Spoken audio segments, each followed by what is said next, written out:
Je l'ai jamais senti, Bosch. Je sais pas pourquoi. Les gens qui m'aiment pas diront que c'est mon aversion pour les entraîneurs étrangers, ce qui est totalement faux. Mais il est arrivé, bon les gars, je vais vous expliquer un peu comment ça se passe, le football, le jeu, les ambitions, l'offensive. Puis t'arrives à aller jouer contre Marseille et à Monaco avec Emerson ailier gauche, doublant les latéraux à droite et à gauche. Voilà, j'ai entendu sa réaction après le match à Monaco où il a dit qu'il aurait pu changer 11 joueurs à la mi-temps. Il aurait pu aussi changer le mec sur le banc parce que cette compo d'équipe stupide, elle est uniquement de son fait. Alors c'est pas parce qu'il n'a pas eu Azmoum qu'on a l'impression que parce qu'il n'a pas eu un joueur, l'édifice s'est effondré. Je veux dire, un entraîneur, c'est aussi tirer le maximum de l'effectif qu'il a à sa disposition. Et je suis désolé, l'effectif de Lyon, il est obligatoirement dans les 3 premiers. Donc s'il n'est pas dans les 3 premiers, c'est qu'il y a quelque chose qui merde. Et je pense que parmi les choses qui merdent, il n'y a pas que lui, parmi les choses qui merdent, il y a lui.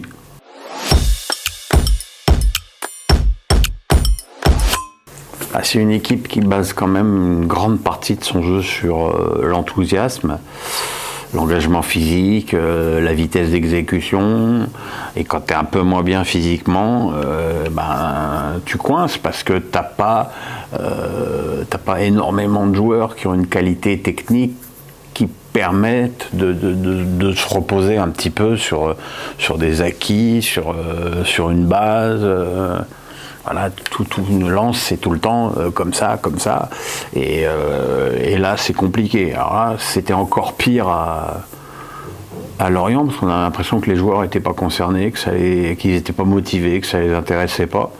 Je peux pas le croire, mais voilà, quoi. On a vu qu'en coupe à Bollaert, quand ils sont revenus de 0-3 à 3-2, tout ce qui faisait le plaisir qu'on a à avoir joué Lens cette saison, on n'a rien vu de ça à Lorient.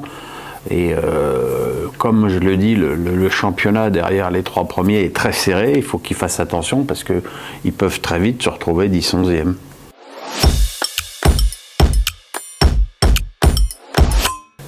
Les problèmes défensifs de Bordeaux, ils sont récurrents depuis le début de la saison, comme je l'ai dit souvent. C'est pas au niveau offensif que cette équipe est en train de faillir, puisqu'elle marque des buts.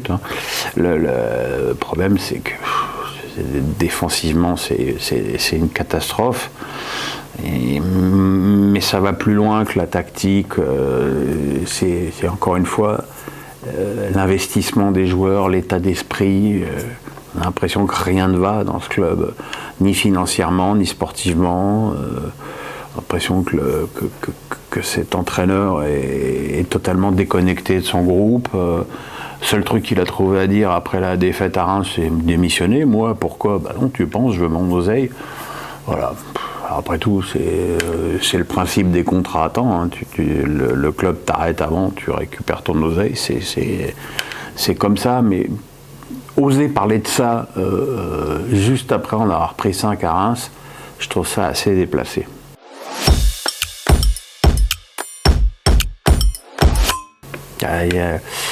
Quand tu vois Nice se qualifier au Parc en coupe, et surtout comment, et après Nice est incapable de créer du jeu à domicile contre Clermont, tu te dis que voilà, c'est une équipe où Galtier a déjà trouvé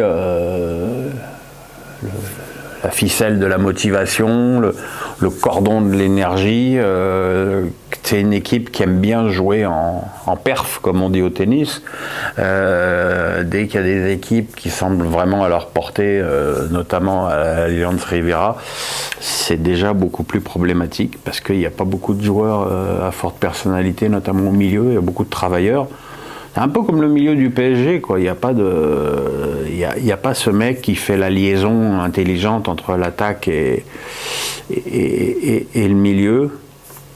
ça fait quand même 4 défaites à domicile contre des équipes qui étaient supposées totalement à leur portée. Faut faire attention. Là, bientôt, ils vont recevoir l'OM, donc il faut qu'ils fassent attention quand même. Parce que la déception serait forte.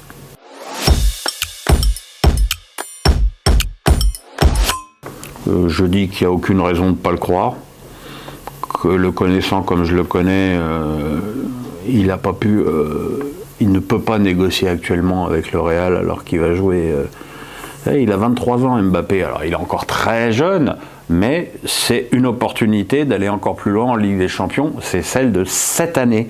C'est son actualité. C'est ça qui l'intéresse tout de suite. Là, c'est sans ambiguïté. Il veut éliminer le Real. Donc, il est évident, ça j'en suis sûr, qu'il ne discute pas avec lui. Je ne crois pas non plus à un accord déjà scellé. Est-ce qu'il a besoin d'un accord? De toute façon, c'est lui qui décide. Hein. C'est lui il est en fin de contrat. S'il prolonge, il prolonge. S'il s'en va, il s'en va. Mais il est évident que rien ne se passera jusqu'à ce que ce 8e de finale soit terminé. Il n'a rien dit d'autre. Hein.